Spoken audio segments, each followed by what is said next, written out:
So, John, if you could comment on Joe Pesci's character's... Joe Pesci. Ugh. Not Joe Pesci. Sorry. Can't be asked. So, John, if you could comment on Joe Pesci's character's behaviour in this movie, to his face, what would you say? To his face? To his face. I'd be like, great work, mate. You do you. Love it. You're not a good I'm liar. going to leave now. You're not a good liar. No. You lying to me? Would I? You're not good at being threatening, so... Okay, well, that's fair I don't enough. think you'd do well in this universe, to be honest. Yeah. I think I'd do better. Do you really think so? I think put me and you in a room full of gangsters, I think I'd get along a little bit better than you. Yeah. I probably could... You'd piss someone off so fast. I'd kick up too much for the fuss. Yeah, you'd get whacked so fast. Yeah. You would be that kid who gets shot for being too slow. Yeah, being too slow. Just for giving lip. I'd give myself a compliment. What, are you a wise guy? Yeah. You talking to me? Yeah, all that stuff. Yeah. You would not last a week in that world. Some films are fine just the way they are. Other films sometimes take it way too far. But really, how bad could it get? Let's go beyond the box set.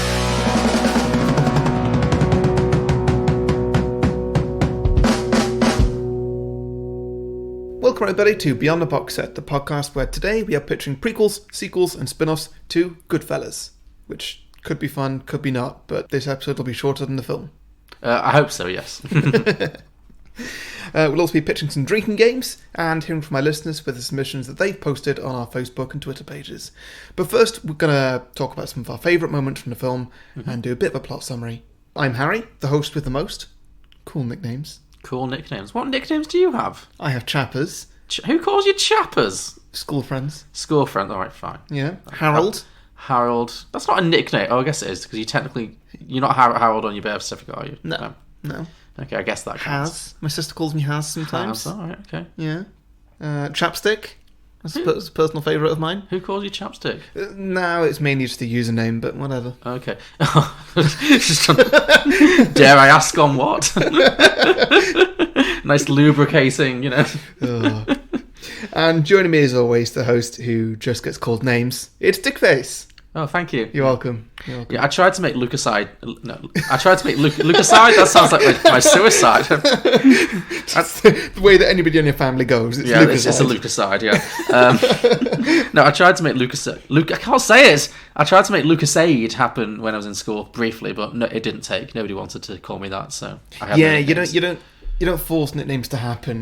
They have to come out organically, and they never came to me. Yeah, I also got Haribo in school. Yeah. Yeah, I didn't like that one at all. But really, yeah, no. Why was that one so offensive compared to Chapstick and Hazard and? Well, Chappers was a good one. It's an obvious one. Sure. Yeah, and Haribo just never felt very good. Hazard, I quite like that one. Because that makes you sound like you're some kind of like low-key X-Man villain or something. Oh God, it's Hazard. Yeah. Anyway, so Goodfellas. Goodfellas, yes. So, what did you think? It's not quite as The Irishman as I expected. Well, it's an hour shorter. In terms of, it's still 2.5 hours long. That's not saying much. Yeah. But yes, it's an hour shorter. I mean, I think they're very similar films. They are, yeah. Watching back, I was struck by how similar they actually are. So, what do you mean? In what sense was it not as much like The Irishman as you thought it was going to be? This one, it wasn't as boring. It gave me more context. Mm-hmm. Sure. And it did a better job of telling me why I should care about what happens to the characters in this. Uh-huh. Not to say that I did all that much. Sure. But I wasn't bored out of my mind with this film. No, it's cleared that low bar. Yeah. I've spoken to so many people about The Irishman recently, like people at work, not even like film fans, just people at work, friends, just people because it's a Scorsese film, lots of people are like, oh, I'll watch that. Everybody said the same thing, like, yeah, I guess it was good. Yeah. I've not heard one person in real life, obviously film critics are a different thing, I've not met a single person in real life who was like really infused by it. Everyone just been like, I kind of got bored. It will never be anybody's favourite film. No, but everyone who says that they found it boring has said it to me as if they're like admitting something that's quite embarrassing. Like, I know I should like this, but God, I was bored.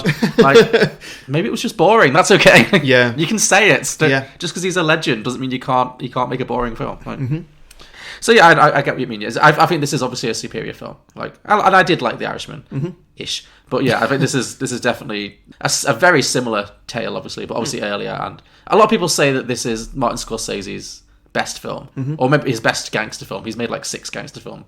Sure. He's made a lot of other films as well, obviously. So there's lots of opinions about the best Martin Scorsese film, but this is always ranked right up there, and it's been described as the best gangster film ever made as well. You know, obviously, other people would say the Godfather trilogy. Someone might even say Gangs of New York. Who knows? I've not seen it, but it's definitely ranked highly in this genre of filmmaking. So. To me, being a gangster was better than being president of the United States. Even before I first wandered into the cab stand for an after-school job, I knew I wanted to be a part of them. It was there that I knew that I belonged. And to me, it meant being somebody in a neighborhood that was full of nobodies. They weren't like anybody else. I mean, they did whatever they wanted. They double parked in front of a hydrant and nobody ever gave them a ticket. In the summer, when they played cards all night, nobody ever called the cops. Okay, I will get to a plot summary then. So, I'm obviously going to try and keep this brief. It's a long movie. Although, like The Irishman, as long as it is, there's not that much plot to describe, so we'll probably be okay. Yeah.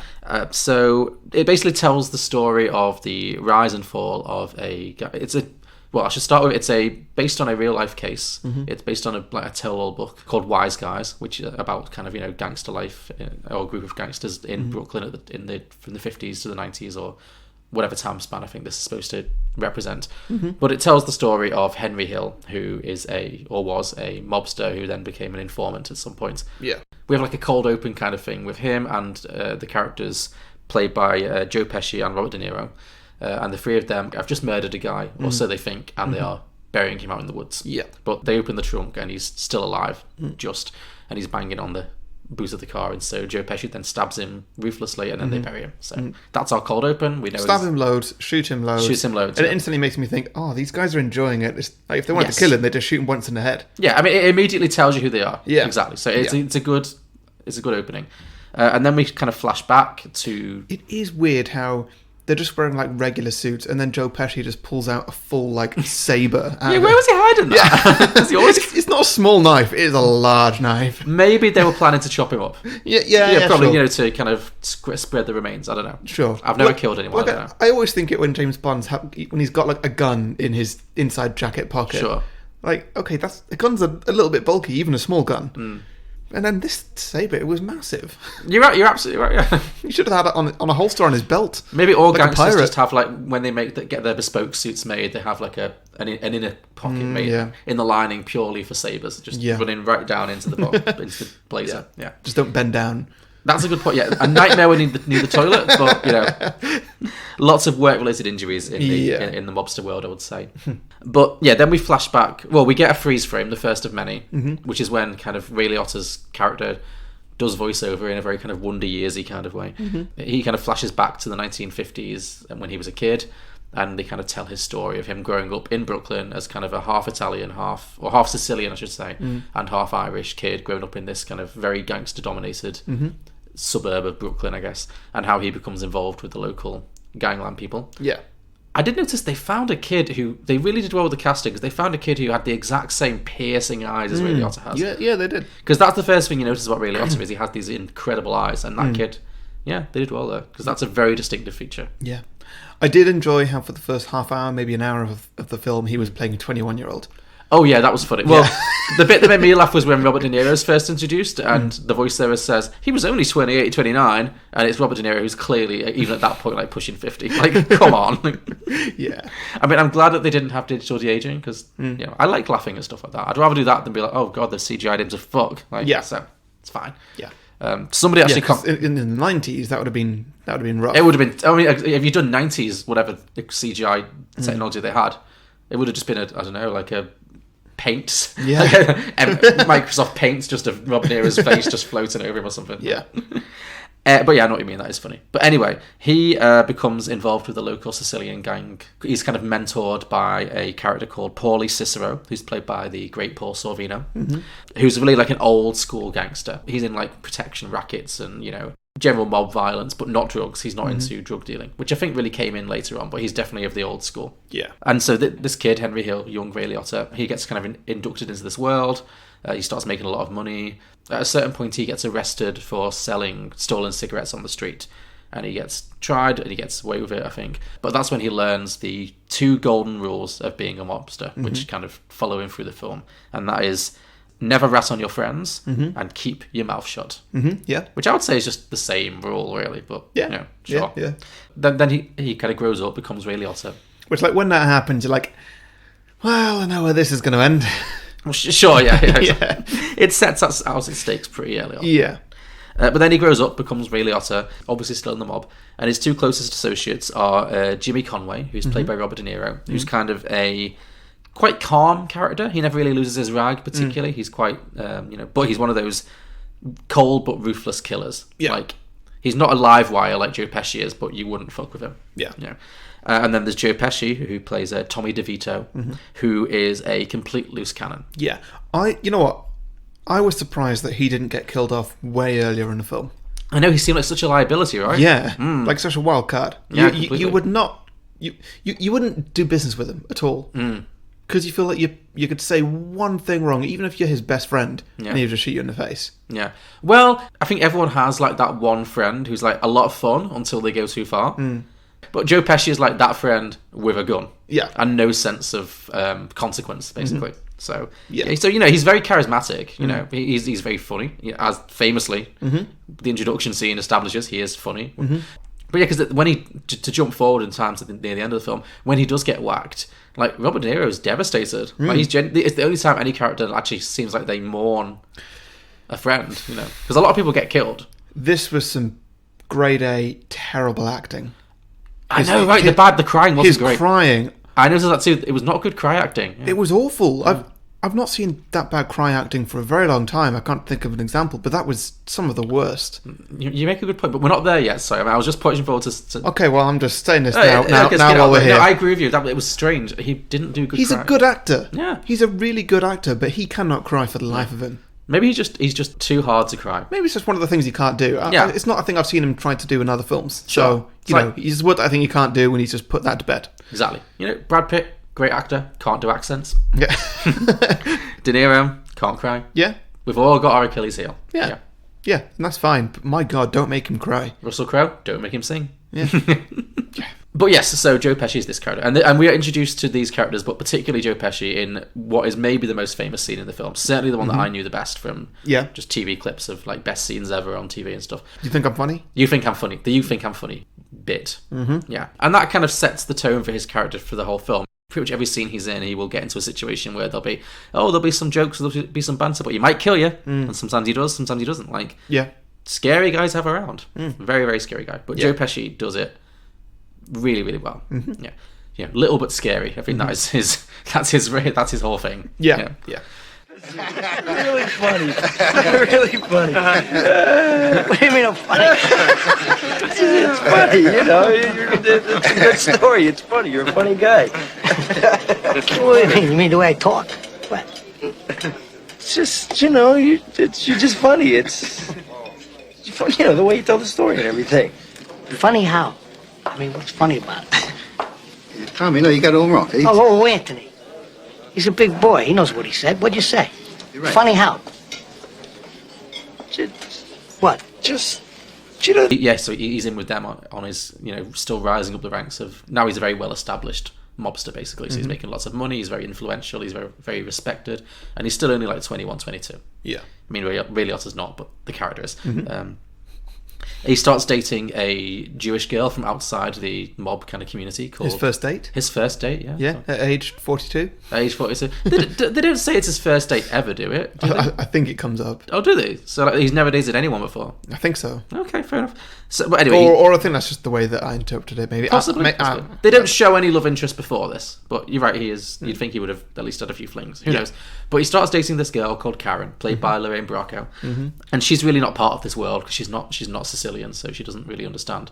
But she very quickly is seduced by his power, his influence, his charisma, and also apparently his violence. Yeah. She's a real problematic character, from a 21st century, Like, she's great. I think acting-wise, she's fantastic. And it's probably a fairly accurate character to certain, people who lived in this world. But, like, yeah, there was a lot of times I was like, oh, this film is a feminist nightmare.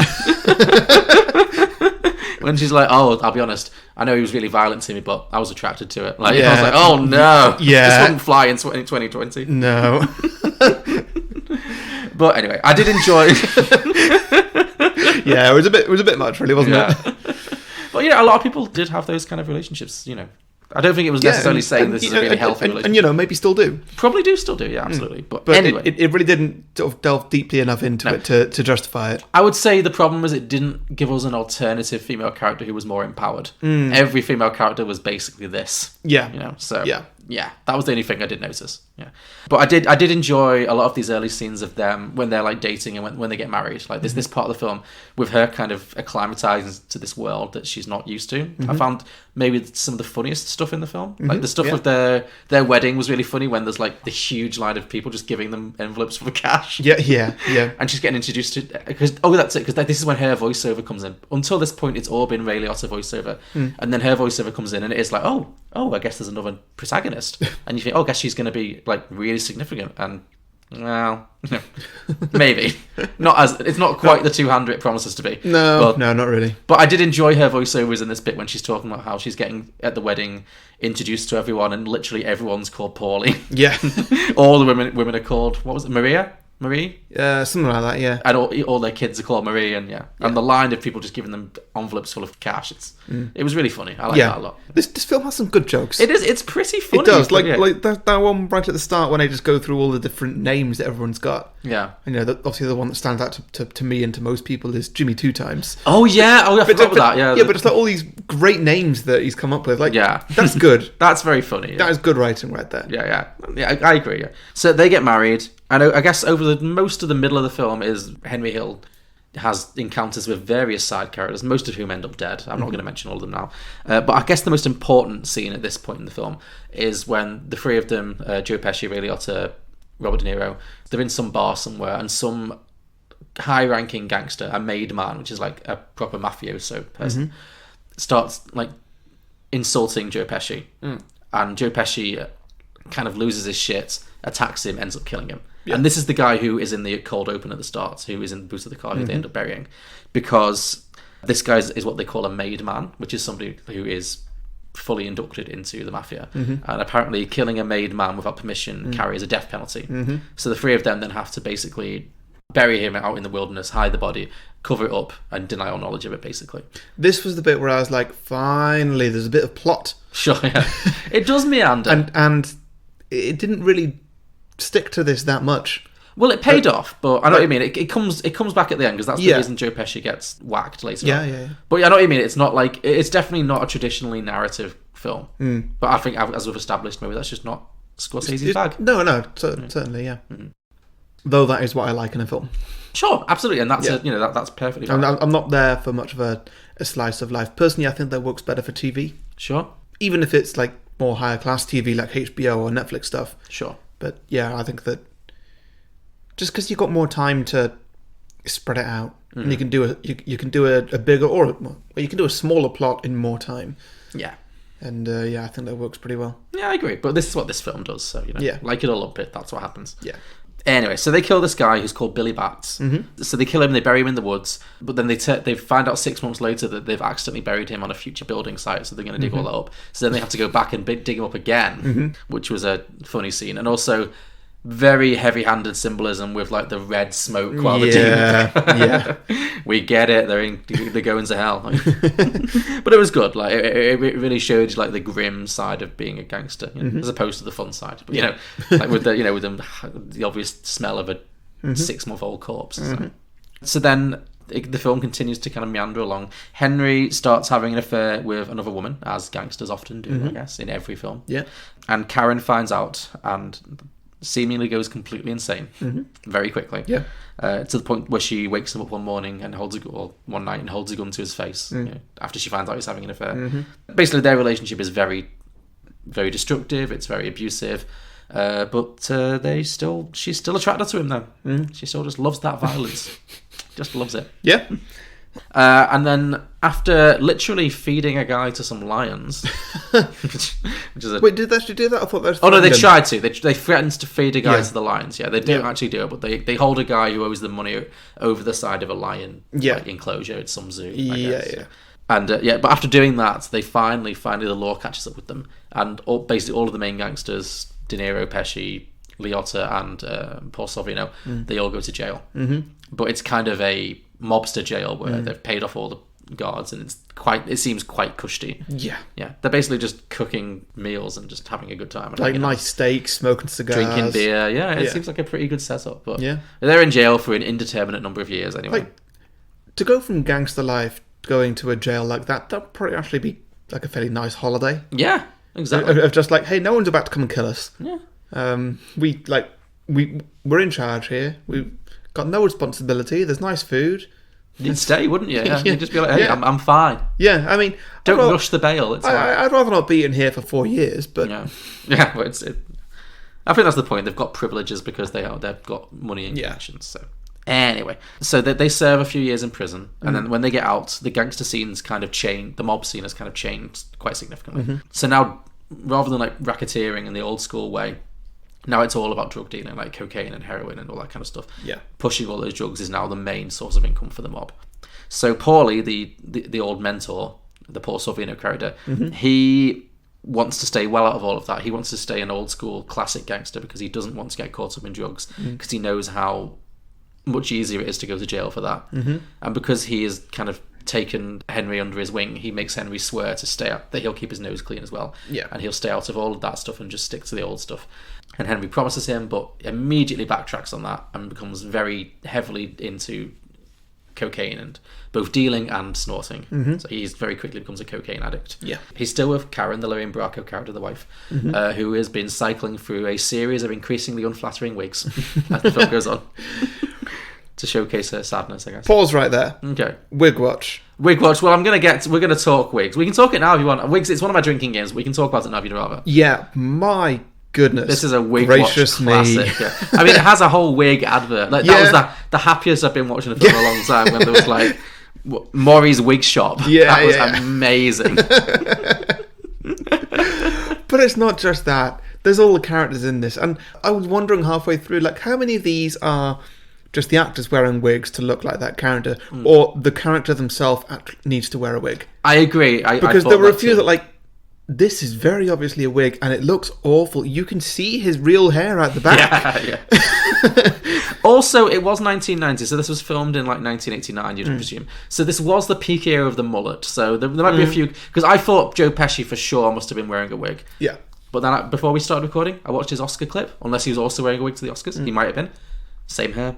So sure. maybe not everyone, but Was De Niro wearing a wig? you've got to think. It looked like it. It looked pretty bad. Well, there was somebody with grey hair, I think it was. A female character. Yeah. She didn't look like she was wearing a wig. Because the wig fitted with the rest of her get-up and her look. She looked like she was wearing a new face. Oh, I see. Like, her face didn't match everything else. It was weird. Was this in like the scene when all the mob wives are together getting like makeovers? Yeah, and I that think woman's so. having her face painted blue. No, it wasn't that person, but I think it was around then, yeah. I think I can picture the wig you mean, yeah. Yeah, it was weird because it's like the line where the wig touches the face, it was just so off. Yeah. that just I don't know. It was staring at my soul and just telling me something was wrong. I know what you mean, yeah. I think it's a deliberate choice because at this point Lorraine Bracco's character in the voiceover says, all these women, they looked really cheap, they wore bad clothes, they wore way too much makeup. So I think the point was to make them look quite silly. Sure, But, yeah. This was a Wig Watch extravaganza. Yeah. I loved it. Yeah. Don't buy wigs that come off at the wrong time. Maury's wigs don't come off, even underwater. And remember, Maury's wigs are tested against hurricane winds. Don't forget about money. You can afford a Maury wig, priced to fit every budget. So call me now and come in for a personalized fitting. So he's still married to her, and she's still not particularly happy. And he also has a new kind of bit on the side called Sandy, who is helping him run his cocaine business through her apartment, basically. Yeah. Meanwhile, Tommy, the Joe Pesci character, is increasingly a loose cannon, and eventually he gets whacked by a rival mob gang in retribution for the fact that he killed Billy Batts early in the film. Yeah. So yeah, he dead. Then the movie kind of changes style for a little bit and becomes this like strange but enjoyable little short film. That's did you pick up on this too? When Henry Hill, Ray Liotta's character, he's obviously super addicted to cocaine, and he gets really paranoid about the helicopter, and it's the whole very long sequence. Yeah, that was... It felt like a different film, didn't it? It did, didn't it? Yeah. But I think that was, again, it's to reflect his state of mind, Yeah. because he's super paranoid. They did a great job of making him look fucked up. Oh god, yeah, they made him really sweaty and twitchy, like really great. Yeah. It looked really good. Like subtly and also not subtly. Yeah, well they amped it up as it went along. Yeah, of course, yeah. Yeah, so that's really good. So he's obviously now out of prison, and for this sequence he's still doing his drug dealing. He's got his family around for like a family lunch or something, but also he's got to palm off some guns to a local fellow gang or a buyer or something. Yeah. Anyway, but while he's driving these guns and drugs around, he becomes paranoid that a helicopter he keeps seeing might be following him, and so he ends up hiding some stuff at his mother-in-law's. But as soon as he goes through with the trade, he is arrested. His house is raided by the police, and Karen, his wife, panics and flushes $60,000 worth of cocaine down the toilet. Yeah. Which, I mean, I would. I think she made the right decision. In that situation, I'd do the same thing. Not that I'd ever been in that situation. I'm sure I've made a lot of wrong decisions to get there, but... Sure, absolutely. But, here we are. You do what you can. Yeah. You do what you got to do. So she flushes $60,000 worth of cocaine down the toilet, which leaves Henry penniless. He gets out on bail by, I think, his mother-in-law remortgages a house, or they give some reason, but he's essentially now broke. Yeah. And also because he's been arrested on the drug charge, everybody in the... God, there's just so many reasons here why you should just never marry a gangster. Yeah, pretty much, yeah. There's almost no upside. Short-term wealth boost, long-term a lot of misery. Yeah. So he gets out on bail, but he's penniless now. But because he's been arrested on this drug charge, everybody knows that he's involved in the drug dealing business. So that means that Paulie, his mentor, basically is furious that he lied to him and betrayed him, and so he disowns him. He gives him some money, but he disowns him. He's like, I will never speak to you again. Yeah. And Jimmy, the Robert De Niro character, also now wants him dead because Jimmy is ruthless. We've seen in earlier parts of the film that he would kill anyone just to protect himself. So he has no loyalty to anyone. Yeah. And Henry Hill knows this. Ray Liotta knows this. So he knows that now that he's been compromised, Jimmy just wants him dead and out of the way. So there's lots of some really tense stuff about them trying to negotiate the fact that there's obviously a hit on them. There's a great scene where Lorraine Bracco goes to visit Jimmy to ask for help, and then she realizes that Jimmy's presumably trying to kill her because he tells us he's got some dresses she can take, but they're just down this side alley. Just go down that side alley, and she's like, she's no fool. She knows what's going to happen. So she runs off and drives away. Yeah. Anyway, so in the end of the film, Henry and Karen decide to go into witness protection, so they rat out all of their remaining friends and associates. And they survive. Everyone else goes to jail. Paulie goes to jail. Jimmy goes to jail. Joe Pesci's already dead. And Henry and Karen, they go into witness protection. And the movie ends with him kind of... Well, it does this weird little disorienting switch from narration to actually breaking the fourth wall, which I thought was really... Because at first you think he's just giving his... Because it's a court scene, so you think he's giving his deposition. But then he walks out of the booth and you think, you can't do that when you're giving evidence. And then you realise, it's deliberate, good, because then he walks right up to the camera. And basically at the end of the film, Ray Liotta talks about how he admits he finds his new ordinary life very boring because he's completely disconnected from the gangster world anymore, but he misses it, and that's the time where he was happiest in his life. And then he closes the door in the film, credits roll, and that's the end. I quite like the end because so basically Ray Liotta he's put in a prison of his own making. Definitely, yeah. If he now just has a normal suburban life with his wife and maybe 2 daughters, I don't know. Sure. And that's what he hates. Yeah, that's it. Like for most people, that seems like a nice life. He wants what he had, but he can't have it anymore. Yeah, because it's all he's known. Yeah. Anything I wanted was a phone call away. Free cars, the keys to a dozen hideout flats all over the city. I'd bet 20, 30 grand over a weekend, and then I'd either blow the winnings in a week or go to the Sharks to pay back the bookies. And now it's all over. And that's the hardest part. And today everything is different. There's no action. I have to wait around like everyone else. Can't even get decent food. Right after I got here, I ordered some spaghetti with marinara sauce, and I got egg noodles and ketchup. I'm an average nobody. Get to live the rest of my life like a schmuck. Well, yeah, that was Goodfellas. That was Goodfellas, yeah. I guess that's our gangster films fill for the now. For the year, maybe. I don't think I'll do any more Scorsese gangster films this year. No, I think we've you know, there are others that I've in the past thought about doing. I've thought about doing Casino. I've thought about doing Gangs of New York, but I feel like because they are probably all quite similar, we'll probably not I'm doing completely one for a long against them. while. I wouldn't be against Gangs of New York. I've seen that one before. Sure. I think was that your. I gave you the option of that Yeah. or this, and you chose this. Yeah, Yeah, I'm still glad I chose this because now I've seen it. exactly. Yeah. And yeah, I definitely enjoyed this more than The Irishman. I had more to take from it, and yeah, it's all right. No, I agree. I'm not in a rush to do more of these, but I'd happily watch another one in the future. But yeah, don't worry. There'll probably be no more of these from me for a good long while. Yeah. Okay. Cool. Okay, drinking games. Would you like to go first? Drink whenever somebody says the word gangster. Okay. Yeah, that's a good one. It actually happens quite a lot at the start. I didn't pick up on that, but I can well imagine that you're right. Yeah. Oh, I want to be a gangster. When you're a gangster, you get to do all these things. Gangsters get to do this. The gangsters get to do that. Okay, no, that didn't occur to me, but you're right. That's a damn good drinking game. Similarly, drink every time somebody gets whacked. Yeah, sure. Yeah. Yeah, totally. Okay, drink for every sentence where Joe Pesci doesn't swear. Okay, a good sober drinking game. Yeah, sure. I'm sure it comes up. Am I funny? Drink. Yeah. Yeah. No, that's Sure. Okay, here's a good one I liked. Drink for gangster logic. This is something that really amused me. The best example I can think of. It's like when gangsters meet a problem, like have an issue they need to deal with, and they use gangster logic to get around it. Right, the yeah. funniest example for me is very early in the film when Henry Hill, Ray Liotta's character, is still a kid, and he gets in trouble with his dad because he's been skipping school for months, and so he goes and tells his gangster friends, like, and they're like, okay, fine, and they start driving, and you think they're gonna like threaten his dad, but instead they just beat up the poor postman to stop him from delivering letters from school. I loved, like, someone thought of that. Like, Yeah. someone thought, okay, what can we do? This kid that we like, he's getting in trouble from school, his dad's, giving him a hard time. How are we gonna sort this out for him?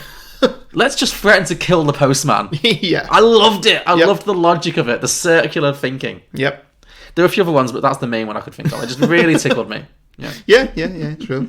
Okay, I think I've got a couple of obvious ones here. Drink for a death. We kind of We've covered that. drink for whackings, yeah. Drink for narration. Yeah, Yeah, boring. Last one. Drink whenever Joe Pesci gets offended. Oh, good one, yeah. When someone pisses him off and Yeah. usually lives to regret it, or does not live to regret it. Yeah, Yeah. that's a good one. Okay, similarly, I've got some that I'm just going to skip really quickly that we covered. Drink for freeze frame. Drink for wigs. Drink every time Joe Pesci's character is a prick. Covered it, yeah. Drink for time jumps, sure. Okay, so I've got two more. Drink for cheek kisses. All right. Gangster, Yeah, the double yeah, cheek kiss. I've noticed a It's an couple, Italian yeah. thing, Yeah. You could definitely drink for it though. Yeah. It's a lot of that, men kissing each other on the cheeks. It's great. Yeah. And my last one, again, we've kind of talked about it, but drink for questionable feminism. Great. Yeah, obviously, like Lorraine Bracco's character is a nightmare, for this, But also, there's a scene because it's. I was looking for the whole film for, like, is there going to be a female character who's maybe more empowered? So you can just say, oh well, that's that character. But there's an alternative, but no, there's not. There's another female character who's only in a couple of scenes who's, I guess, Joe Pesci's girlfriend. And there's a scene where they're at a bar and he's like saying, if you even look you keep your eyes straight ahead of you, if you even look at another guy, I'll fucking kill you. And then she kind of goes, oh, he's so jealous and possessive, he just hates to even see me look at another man, God, it's sexy. And I was like, oh god, this film really didn't think about this. No. So yeah, anything that would anything like that, drink. I'm gonna go see Stack. Don't you look at anybody. Look straight ahead or I'll fucking kick you. He's so jealous. I mean, if I even look at anyone else, he'll kill me. Great. Fantastic. All right. Well, then, before we start our sequel pitches, just want to let you listeners know that if you've enjoyed this episode or any before, then you can support us for as much or as little as you think we're worth by going to patreon.com/beyondtheboxset. If you want to, you don't have to. It's fine. But if you do, then you get a few bonus features, including a bonus show called Beyond the Box Set, where we review cinema releases. We're currently in the middle of our Oscar season, so we've got we're about to record Jojo Rabbit in 1917. Yeah, we're hoping to see Little Women, although time is ticking on, so we'll see if we get there. Yeah. I mean, the cinema starts in 9 minutes, and we've still got half an episode to... Yeah, we're probably not going to make that, No. but we'll see. We'll see it at some point.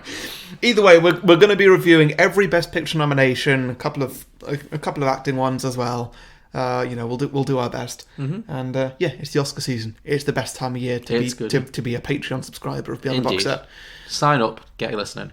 Also, if you become a Patreon, you get a 30-second advert slot on the main show once a month per person. You can advertise your own podcast, your own business, whatever you feel like talking about, really. It's your time. Also, once a month, we have a Patreon episode where we pick a Patreon at vaguely random, not exactly random.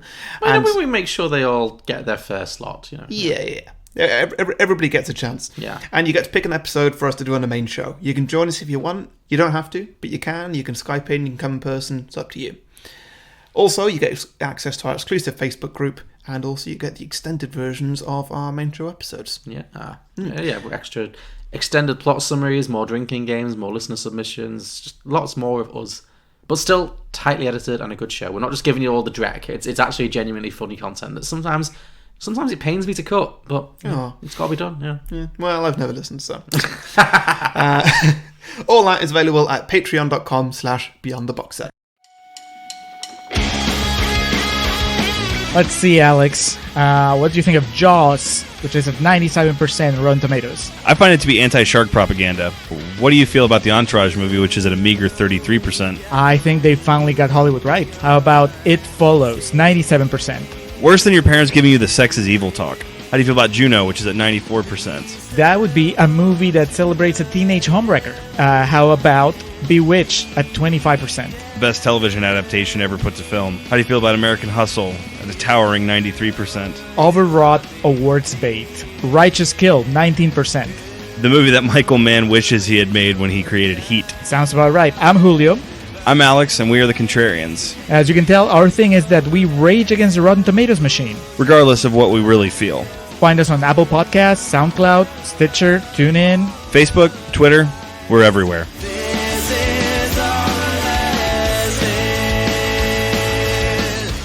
Alright, sequels. Sequels, yeah. Alright, so it's my turn to go first today. It is, yeah, so hit me with a sequel. Okay, and I've come up with a few smaller ones. Okay, cool. So I'm not just on one big one. It's fine. So first one I've got is kind of an obvious one, really. It's Good Gals. Good Gals, yeah. Mm-hmm. So basically, all three of the original characters, Robert DeNiro, Ray Liotta, and Joe Pesci, they've all had one or two children at some point. Mm-hmm. All of them, by coincidence, are daughters. Oh, I see. So it's the next generation. Yeah. I like it, okay. So, given all their down to best friends, who call themselves the Goodfellas, these women who basically grew up together, all call themselves Good Gals. Okay. It's going to be set vaguely in the 90s. They're all going to be in about their 20s and 30s. Now, are they going to be gangsters, or is it like good gals, good pals? You know? I'm going to say they're going to be gangsters. Okay, cool. I like it. So, are we going for like an Ocean's 8? What was the Sandra Bullock one called? Yeah. Was that Ocean's 8? Yeah. Okay, cool. But no, I mean, I'm sure it'd be better than that. But is that the vibe we're going for? Like, you know, because she was the sister of the George Clooney character, wasn't she? I don't know. Why you go down this route? I'm just going for a film that's basically got a group of women. I'm thinking of like a heist film that's been recast as women. That's what I'm saying. Well, doing a heist. Okay, fine. No, I'm not. Okay, fine. Don't take inspiration from a shit film. I'm not pitching a bad film here. All right, fine. Carry on. I'm sorry. I was just trying to draw a comparison. Ocean's 8. Okay. Ugh. Tell me more. So basically, all their mothers are no longer on the scene for whatever reason. Pesci's wife was actually murdered on the same night that he was. Oh dear. But luckily, his two girls, Margot Robbie and Carey Mulligan. Yeah, that tracks. Yeah. Yeah. Which ones? So, I guess Margot Robbie's doing another like New Yorkie kind of accent. Yeah. She can do it. Yeah. I guess. Yeah. I think Carey Mulligan can do it too. Oh, true, because she's British, isn't she? So they're both doing accent work. Okay. Yeah. Sure. Yeah, she's good in Gatsby. Okay, I've not seen The Great Gatsby, but I'm surprised you have. That does not seem like the kind of film that you would see unless forced. Oh, I love Baz Luhrmann. Oh, okay, fair enough. Yeah. Well, they were travelling in Europe at the time, so they weren't bummed off. Okay, sure. That's I don't think gangsters kill kids unless absolutely necessary, to be fair. Probably, yeah. De Niro didn't get married, but he did at one point knock up a junkie. A junkie, okay. Yeah, a while ago. She didn't keep the kid, and so the person I've cast is Kobe Smulders from How I Met Your Mother. Oh, yes, sure. Some of the Avengers films. And I know who you mean, yes. Yeah, friends from college. So when you say didn't keep the kid, so she wasn't aborted? No. Oh, sorry, no, as in she... She grew up in an orphanage. I see. Okay, she was given away. Okay, Yeah, very yeah, different. yeah, Okay. yeah. Sorry. It's all right. Like, I was just trying to figure out how that would work. I thought you meant Colby Smulders was the junkie that Robert De Niro knocked up. Like, there's an age gap, but sure. So yeah, she grew up in an orphanage, which was paid for by De Niro. Like, he was giving his hefty tips and stuff. Oh, okay, sure. So he supported her in like he was there, but he wasn't a dad.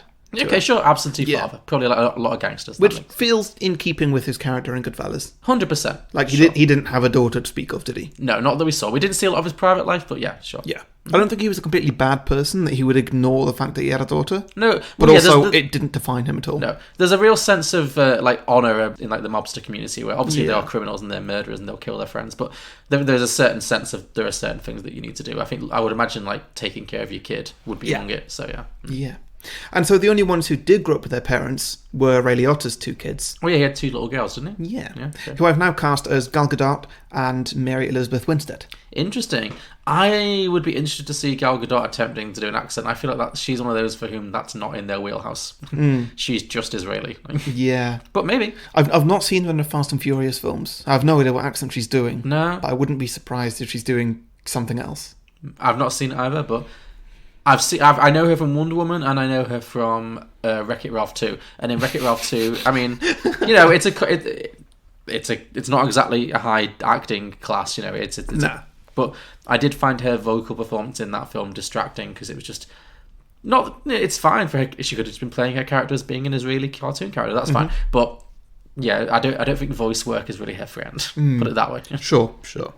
So. Yeah, Gal Gadot and Mary Elizabeth Winstead. Sure. So they're De Niro's kids. Ray Liotta's kids. Yes. Wow. And I've said that when they were old enough to live their suburban home, they pretty much did so right away. Sure. Their parents had been in an abusive relationship all their lives, and so they wanted to get away as soon as possible. Understandable. Gal Gadot was about 18 when she left, and she took her 15-year-old younger sister with her. And they went and stayed with their aforementioned cousins in New York, where they all started to follow in their father's footsteps. Okay.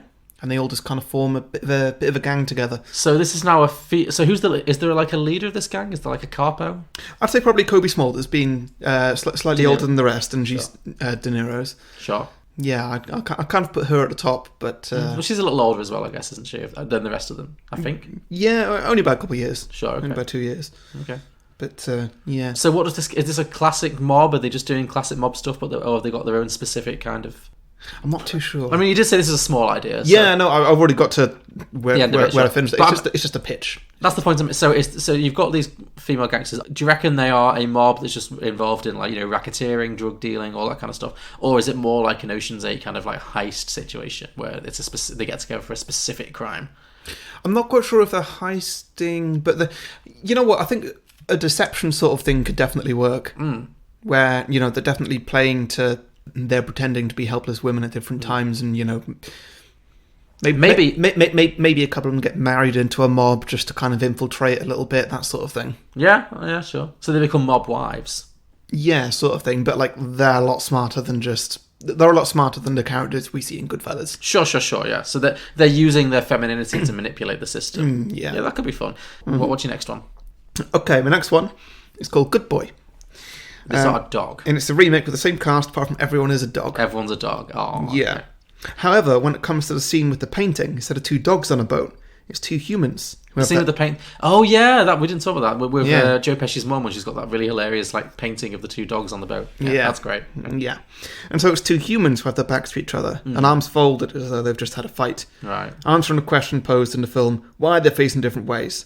Well, they just don't like each other anymore. But they're stuck on a boat together for some reason.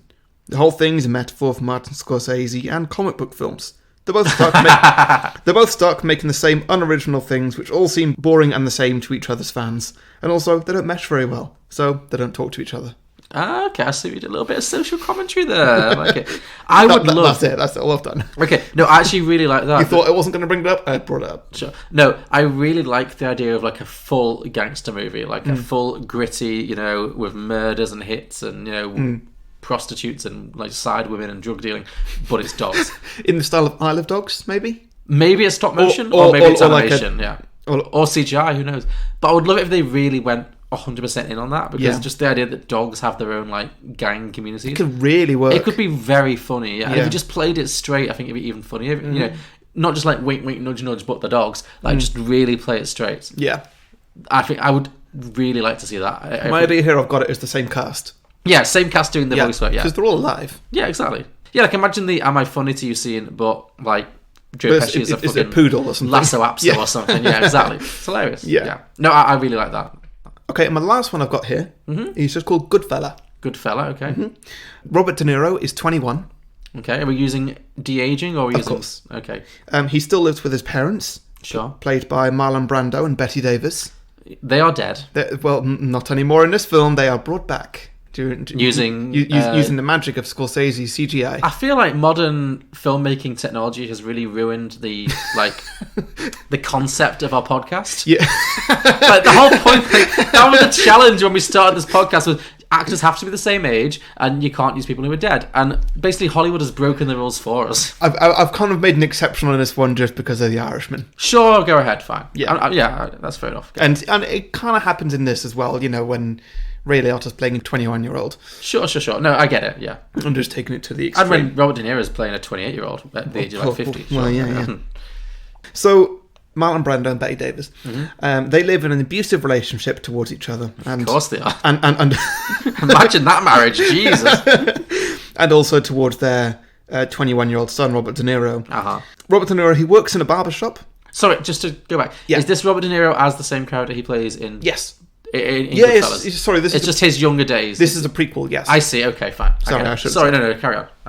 So he works in a barber shop, sweeping floors. He earns a decent bit of money, but he makes most of his cash earning tips from the gangsters that come in. He also listens to a lot of their conversations and learns loads of information. Occasionally, he'll whisper an overheard piece of information into a client's ear in exchange for a much larger tip. Right, okay. He's got a good system going. One day, he overhears enough information to know that someone is planning on stealing from a top-level gangster, played by Al Pacino. Ah, bring him in, yeah. Do you know he turned down a role in this film? Did he? What role? I forget... In Goodfellas, I mean. I forget who. I think he was supposed to play maybe the DeNiro role? Right. Or maybe the Paul Sorvino role. He was one of the main ones, definitely. And he turned it down to be in some... Oh, he turned it down to be in Dick Tracy instead. And he said a lot that was the worst career decision he ever made. Wow. Yeah. Well, I feel like he's done all right. He might, yeah, he's fine. But yeah. I think he was worried about playing another gangster so soon after The Godfather, basically. Yeah. Which, fair enough, yeah.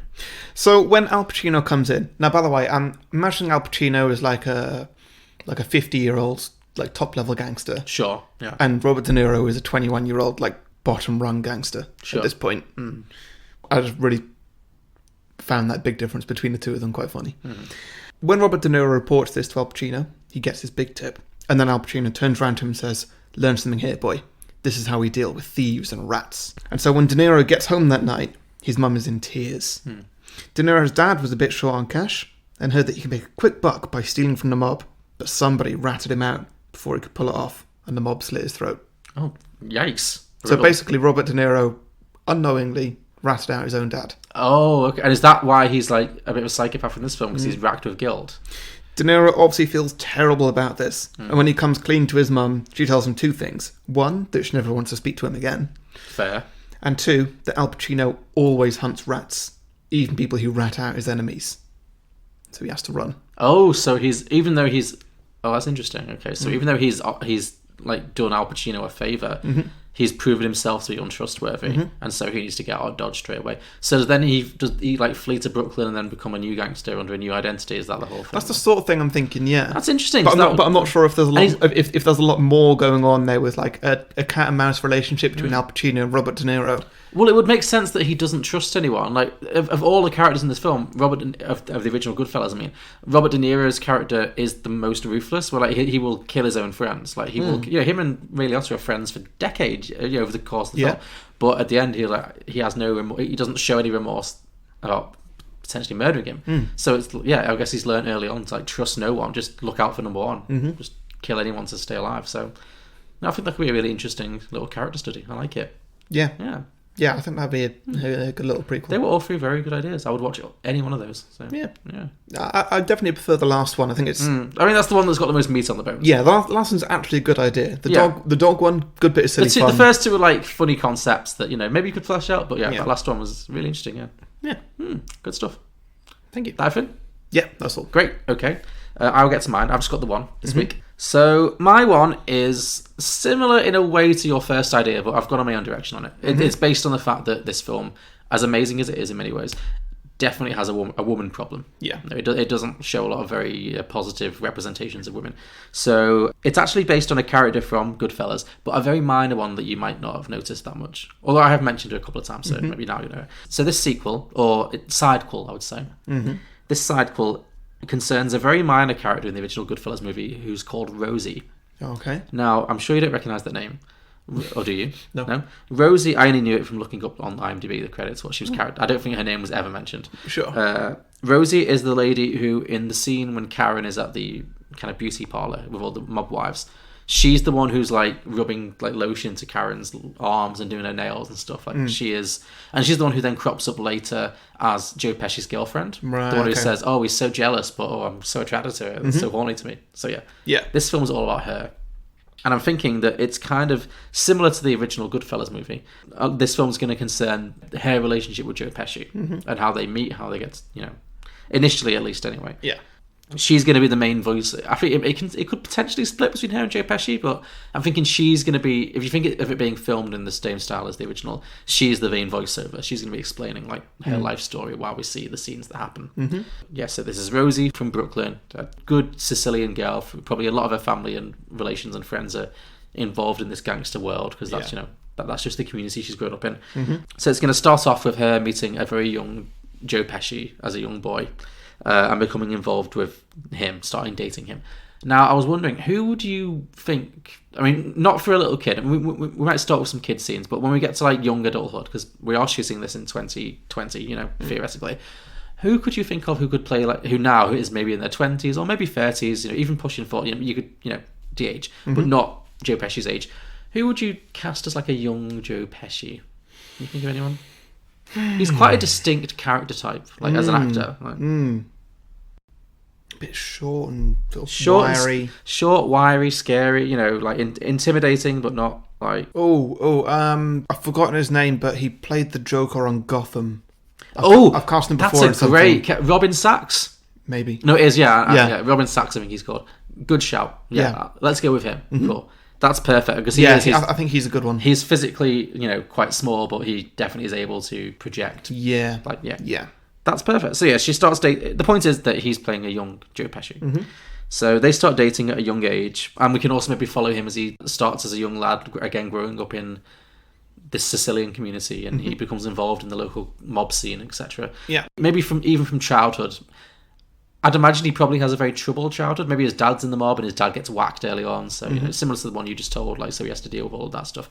So we can establish that even from an early age, he's very funny, he's very charismatic, he's very likable, but he's got a very short fuse and he's capable of being very violent. Yeah. So that can be his character from early on. We can maybe see some of the roots of that. And she's very attracted to him. And, she's attracted to his charisma and his, likability. And the two of them they get together and they end up getting married. Maybe they have a couple of kids, maybe they don't. It doesn't really matter to this plot, so I'm not going to dwell on it. But point is, they're married. They're a couple. But I was thinking, this is going to be like the crux of the sequel. What I was thinking of is that maybe in this one, because I really wanted to have like more interesting female characters, because Joe Pesci's so scary in the original. Like, he's the character you would just not fuck with under any circumstances. I'm thinking, at home, the only person that Joe Pesci is scared of is her. Ah, okay. Like, she truly wears the pants. Yeah. So I'm thinking it's going to start off with a classic kind of, gangster romance where they're attracted to each other, they fall in love, they date a bit, they get married, and, you think it's going to be a standard mobster and his abused wife story. And then they have that argument that they all have, like, the third of the way through these films, where, like, they get into a fight and maybe he goes to punch her, or maybe he does punch her, and you get the domestic abuse moments. But then she turns it around and she kicks the shit out of him. She's just like, okay, not today. I like that. Yeah, she's like, I will not stand for this bullshit. Yeah. No. So she kicks the shit out of him, but he finds out that he secretly likes that. I'm getting Phantom Thread vibes. Little bit, Yeah. more intense, but yeah. Yeah. So basically, the one thing, because he's such an intense, like extrovert character, you know, in the Goodfellas movie. I was thinking, like, yeah, what if like she beats him up, but rather than like beat her back or divorce her or get her killed over, he realizes, or maybe he's always known, he's probably always known on some level, that he's like actually quite attracted to like being humiliated and beaten by a woman. Like that's not an uncommon fetish, you know. Yeah. He's secretly a bit of a sub, basically. So he likes being beaten and humiliated by women. It turns him on. So obviously they both realize very quickly that that's because this is like the 1960s, you know, Brooklyn. They both realize that in the outside world, if that got out, she can't walk around in public being that, like, humiliating him, because he would lose all respect. He'd never make it anywhere in the gangster world. Yeah. So when they go out in public, they like role play where like she's the meek, you know, little, oh, he's so jealous of me, but you know, I like that. I'm so attracted to how, you know, what a big brave man he is. But at home, she fucking knocks to 7 shades of shit. Like, she is fully wearing the trousers. Yeah. So yeah, it's this weird little kinky role play they've got going, basically. And so that kind of explains that line that she has in the film, where she's, like I mentioned, where she's like, oh, he's so jealous all the time. I'm like, I'd like that that's just a game. But really, she's the one who's out there, like, not only just like dominating him physically, but also she has affairs if she wants to. She totally lives her own life. She makes her own rules. She's in charge, and he totally, basically serves her, you know. But none of the other gangsters know about this. It's all behind closed doors. Yeah, that's the vibe I'm going for. Anyway, so that happens. Also, you know, obviously, while that's happening, he's still living his life as a gangster. He's going out there, you know, building his career. But she's not content to sit around and just be a mob wife and do nothing and be bored. Like, that's not her vibe whatsoever. She wants to be, you know, she's a smart woman. She's an independent woman. She wants to run her own business.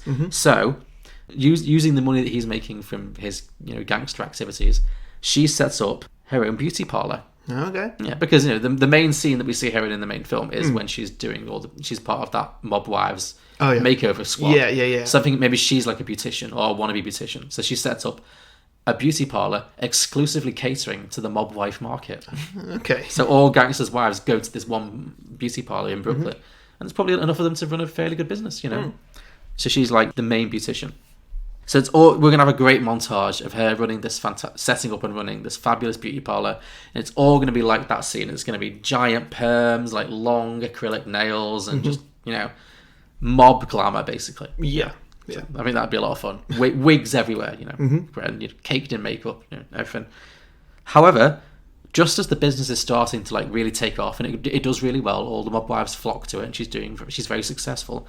But then tragedy strikes when Tommy is whacked by fellow gangsters, as we see in the original film. You know, when he thinks he's a made man, he gets whacked.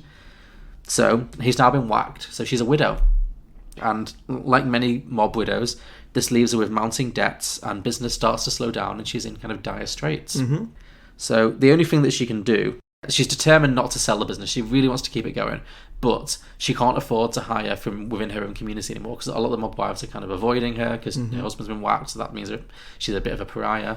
And maybe a lot of her regular staff quit and leave her in the lurch. So she's got her debts mounting up. She's short-staffed. She needs to hire from outside the community to kind of keep this beautician business going while she's a widow. So, with all the mob wives having abandoned her, she hires a fabulous gay hairstylist called Antoine, played by Titus Burgess. Nice. You know, Titus Andromedon from Kimmy Schmidt. Yeah. I think he'd be great for this role. Just playing his standard role, you know, just as a fabulous, flamboyant black gay man. He's doing the full Titus Burgess experience. Yeah. So he comes in as a hairstylist to this mob wives beauty salon, and is instantly horrified, you know, by all the cheap perms and cotton blend outfits. Because Lorraine Bracco's character says that the women don't look good. Like, they're wearing too much makeup. They're not stylish. They're just in this weird enclosed world where they're all dressed they all dress the same way. Yeah. But to the outside world, they're a bit of a laughing stock. Yeah. So he comes in and he's like, "Oh, girl, no." Like, you know, he's instantly like, "This will not do. This will not stand." So he's gonna now spend a lot of the film convincing Rosie, Joe Pesci's wife, the main character, to help him to give all the mob wives makeovers, like to update her beauty standards. Yeah. And she's going to resist at first because she's part of this community, and she just, you know, she's very enclosed. But he's going to like win her around. They're going to become friends, and he's going to support her through her widowhood. And she's eventually going to kind of realise that, oh, there's another way to do this business. You know? And so, after a bit of queer eye magic, it's very much queer eye for the straight guys. They update their standards and start giving all the mob wives from the community fabulous modern makeovers. So instead of like dodgy perms and overly long acrylic nails and too much slap, they're giving them like fresh modern 90s, you know, sleek model glamour looks. So all these women are suddenly looking way better, you know. Yeah. And it means that the shop, the beauty parlor, it turns around again. All the mob wives come back. The word gets around that this is the best beauty parlor in town. And all the women want these makeovers because not only is it making the women look better, because now they've dodged their dodgy perms and stuff, it's making them more attractive to their husbands. So not only is this place making money, it's also saving marriages. And all of these gangsters are kind of leaving their bits on the side and going back to their wives, because their wives are like getting kind of a glow up. You know, they're looking good, feeling gorgeous, that kind of thing. Yeah. So soon, Rosie's beauty shop becomes a sensation in the community, until crisis strikes once again, when Henry Hill, the Ray Liotta character from Goodfellas, rats out every gangster in the community, and they all go to jail, which is what happens at the end of Goodfellas. Suddenly, all the wives broke. You know, they've all lost their husbands. They're all adrift, and so once again, business slows down. So what Rosie decides to do, with the help of Titus Burgess, they decide to turn their business around and start training all of these suddenly adrift mob wives, most of whom haven't worked in like years since they got married. Because it seems like most mob wives in these films don't have jobs. They just like live on their husband's money and like raise the kids, whatever. Yeah. That's their lives. She starts a training course to help them to learn to be beauticians or hairdressers or whatever they want to be. And she starts a whole program to get mob wives, but like former mob wives whose husbands have gone to jail or been whacked, back into the workforce. Yeah. I'm thinking that's her. Yeah. That's a business. It's like a Dragon's Den business venture. Yeah. And so she rallies the community, and it's really popular. All the women start training, and they go back, and the beauty parlor thrives again. They're all working there. They're all kind of giving themselves and each other makeovers. It spreads out. The word gets around. And then it ends with Rosie writing a best-selling book about her success, about how she went from mob wife to business mogul. Very good. Yeah, and then she's a bestseller, and she's a huge success, and then that's the end. I like it. Yeah. Yeah, that's very good. So it was like a self-actualizing success story from a side female character in a gangster movie is the basic premise of that. Yeah. So yeah, that is Goodfellas 2, Mob Wife Beauty Shop. Mob Wife Beauty Shop. Yeah.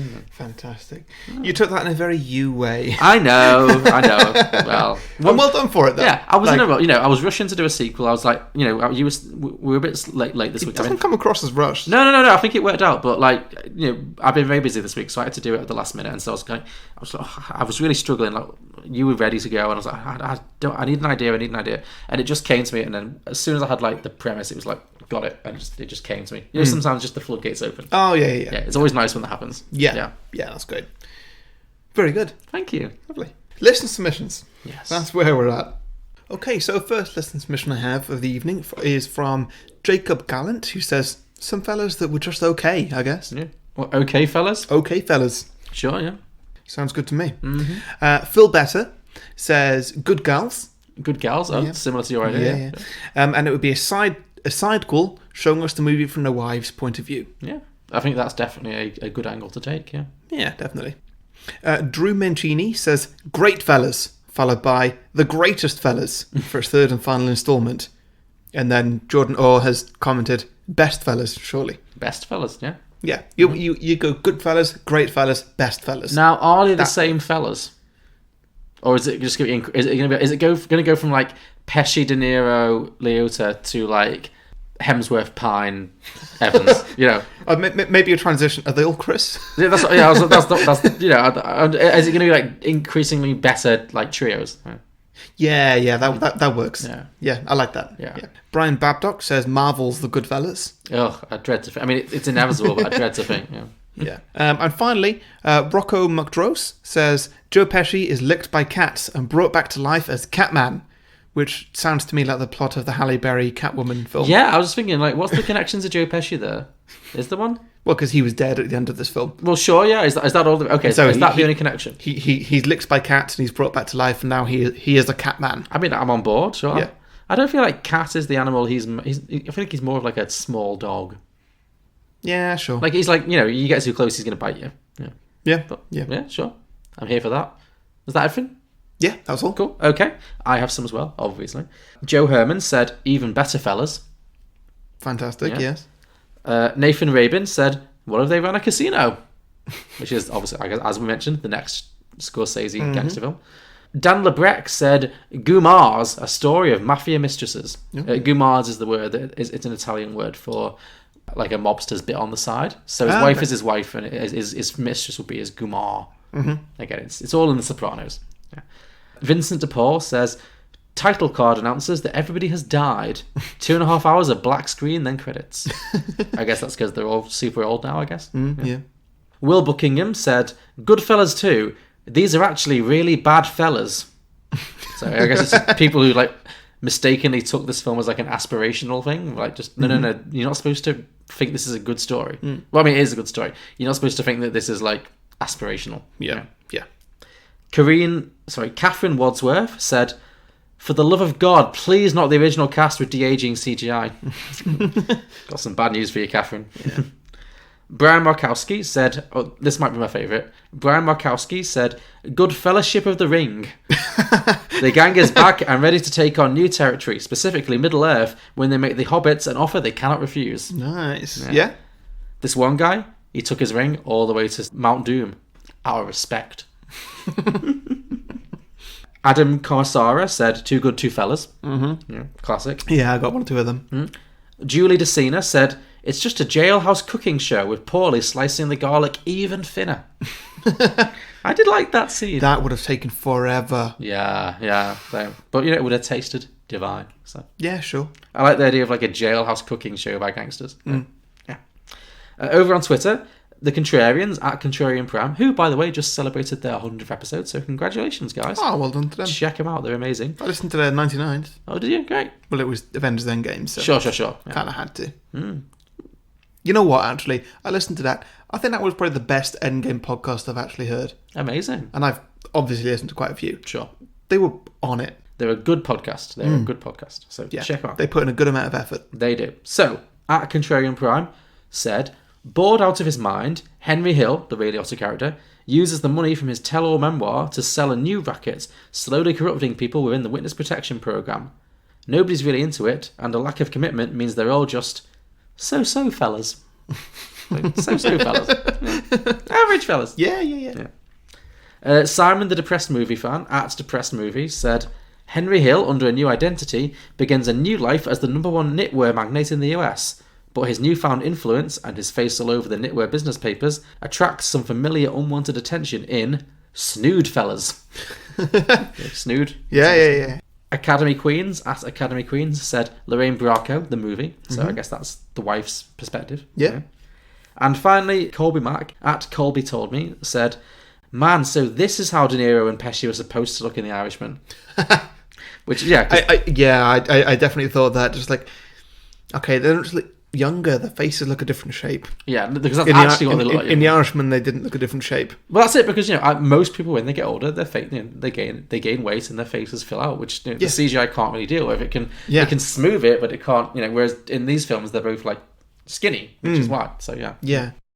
So thank you everybody for those sequel ideas. We ask for your listener submissions every week, a few days before we record, by putting posts out on Facebook and Twitter, where you can post your ideas. So make sure you like and follow our pages if you don't want to miss out. To listen to more episodes of Beyond the Box Set, you can subscribe and browse our back catalogue on any podcasting platform, including iTunes, Spotify, Google Play, and many others, where you can also leave us a 5-star review, which we really appreciate, and it does help us to get a bit more visibility. So please, if you listen, just take 5 minutes to review us. We appreciate it so much. And drop us a note. We'll be happy to give you a shout out if you do that, wherever you are in the world. As mentioned earlier, you can also subscribe to us on Patreon for as little as $2 a month for a bunch of incentives, including extended episodes, bonus episodes, a chance to guest on the show, maybe even choose a film for us to do. There's loads of benefits, and we're always open to hear about more as well. So we would really appreciate that a lot. It really helps us out as well. So go to patreon.com/Beyond the Box Set to find out more about that, or go to beyondtheboxset.com, where there are plenty of links. So yeah, Harry, next week, I believe, are we having a guest? Yeah, we got a guest on next week. Fabulous. We have the Ant McGinley. The Ant McGinley, who we both met at Pods Up North, a conference we went to recently, which was a great time. Yeah. And he's picked a film called Escape to Victory. Yes, this is a World War II football film, I believe. Yeah. Starring Sylvester Stallone and Michael Caine, maybe? I think so. Yeah. Maybe, if I'm we interested. remembered right. I've not seen it. Clearly neither of us have ever seen this. No, we're not big sports film people, but I'm interested to see it. I believe Ant has a football podcast, which I'm sure he will be talking about at length next week. Mm-hmm. So, yeah, that'll be an exciting bit of a different genre for us to do. So, yeah. Yeah, definitely different from the last two films that we've done. So, yeah, I'm looking forward. Hopefully something a little easier. I would imagine so. But, Yeah. Under 2 hours, yeah. Yeah, But we'll see. So, yeah, please join us next week for Escape to Victory. Yeah, see you then. See you then. Thank Bye. you. Bye. Thanks, bye.